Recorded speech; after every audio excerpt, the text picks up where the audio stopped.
Magandang araw sa lahat, welcome po ulit dito sa atin channel ang Biyahe y Komida. Maraming salamat sa lahat ng nag-subscribe, indeed. Punta tayo sa atin topic, August 22, 2025.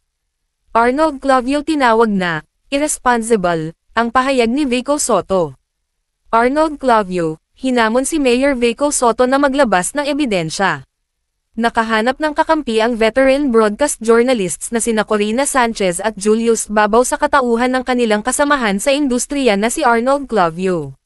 Sangkot sa kontrobersya ngayon sina Corina at Julius dahil sa alegasyon ni Pasig City Mayor Vico Sotto na bayad ang dating interviews ng dalawang broadcasters sa mag-asawang contractors na sina Curly at Sara Diskaya. Kabilang ang dalawang kumpanyang pagmamay-ari ng mga diskaya sa binanggit ni Pangulong Ferdinand Marcos Jr., sa 15 construction companies na nabigyan ng pinakamalaking porsyento mula sa 545 billion Philippine pesos budget ng Department of Public Works and Highways, DPWH, para sa flood control projects. Sa pamamagitan ng Instagram post ngayong Biyernes ika-22 ng Agosto taong 2025, pinaratangan ni Arnold Clavio sa Mayor Vico ng paninira at irresponsibleng pagbibitiw ng mga pahayag. Nagugat ang panawagan ni Arnold mula sa Facebook post ni Mayor Vico tungkol sa dati at magkahiwalay na panayam nina Julius at Corina sa mga diskaya. Si Sara ang nakalaban ni Vico sa mayoral race nitong nakaraang May 2025 elections. Lumikha ng ingay ang social media post ni Mayor Vico noong Huwebes ika-21 ng Agosto, dahil sa paaring nito sa kilalang journalists na pumayag interviewin ang mag-asawang diskaya kapalit umano ng 10 milyon. Hindi nagustuhan ni Arnold ang mga pahayag ni Mayor Vico. Bilang pagtatanggol sa mga kasamahan sa broadcast industry na tumatanggap ngayon ng mga panghuhusga mula sa publiko, isang mahabang mensahe ang kanyang ipinarating sa alkalde ng Pasig City. Sinimulan ng veteranong kapuso broadcaster ang kanyang post sa pamamagitan ng isang makahulugang quote, "When someone accuses you of doing something you're not doing, it's usually because they're the ones doing it." Anonymous. Hinamon ni Arnold si Mayor Vico na huwag itong magtago sa mga patotsyada at maglabas ng mga ebidensyang magpapatunay na tumanggap ng bayad mula sa mag-asawang diskaya sina Julius at Corina. Saad niya, "Mayor, kung mayroon kang matibay na ebidensya laban kina Babaw at Sanchez, na nagpabayad sa mag-asawang diskaya para sila ay makapanayam, ilantad mo. Kung hindi ka sigurado sa 10 na milyong piso-piso, magkano ba? O mayroon ba? Dahil sabi mo, alam ninyo na. Hindi ko ito inaasahan na manggagaling sa iyo ang napaka-irresponsibleng pahayag na ito.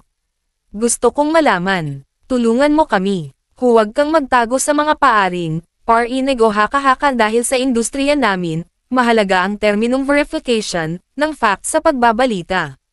Maraming pinagdadaanan ang isang balita bago ito umere.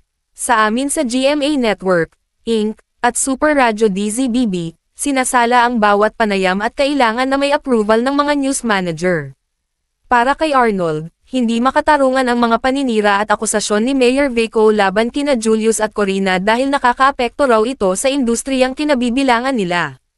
Giit ng GMA Integrated News Anchor, ang akusasyong ito laban kina Babaw at Sanchez ay tila di makatarungan hindi lamang sa dalawa kundi sa buong industriya.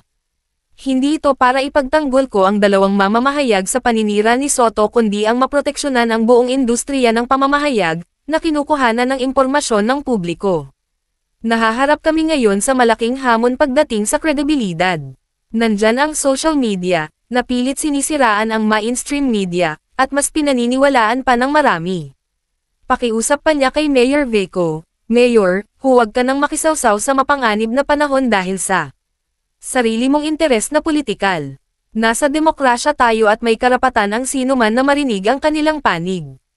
Ang questionin mo ang makapanayam ang kalaban mo sa politika ay pagsikil sa karapatan ng publiko sa impormasyon. Parehas tayo ng layunin na magkaroon ng malinis na gobyerno pero huwag mo naman isingit sa kamalayan ng mga Pilipino na ikaw lang ang malinis at matuwid. Binanggit mo pa na pwede silang magtago sa gray areas. Hindi naman journalism ito. More of lifestyle lang, kailangan kasi ng sponsor pero wag na tayong maglokohan." Sa huli, tinanong ni Arnold si Mayor Vico tungkol sa nalalaman nito sa propesyon nila nina Julius at Corina. Humingi rin siya ng respeto mula kay Mayor Vico dahil trabaho lamang at walang personalan ang pagsasalita niya tungkol sa isyong pinagpipistahan ngayon. Sabi ni Arnold, ano ang alam mo sa propesyon namin Mayor? Ano ang gray areas na binabanggit mo? Gusto kong malaman. Balik ko sa iyo ito Mayor, wag na tayong maglokohan. Talaga, wala ka bang district engineer sa Pasig City? Wala ka bang kongresista? Wala ba siyang insertions? Wala ka bang flood control projects? Wala ka bang bids and awards committee? May trabaho ka. May trabaho rin kami. Respeto. Walang personalan. Bisitahin ang website ng pep.ph para sa kabuuan ng artikulo. Bukas ang comment section para sa inyong mga opinion. At yan ang ating latest showbiz chika update for today. Huwag kalimutan mag-subscribe, click the notification bell for more showbiz chika updates. Like and share the video at suportahan po ang ating Facebook page. Maraming salamat sa lahat ng nag-subscribe indeed. Magandang buhay sa lahat, adios!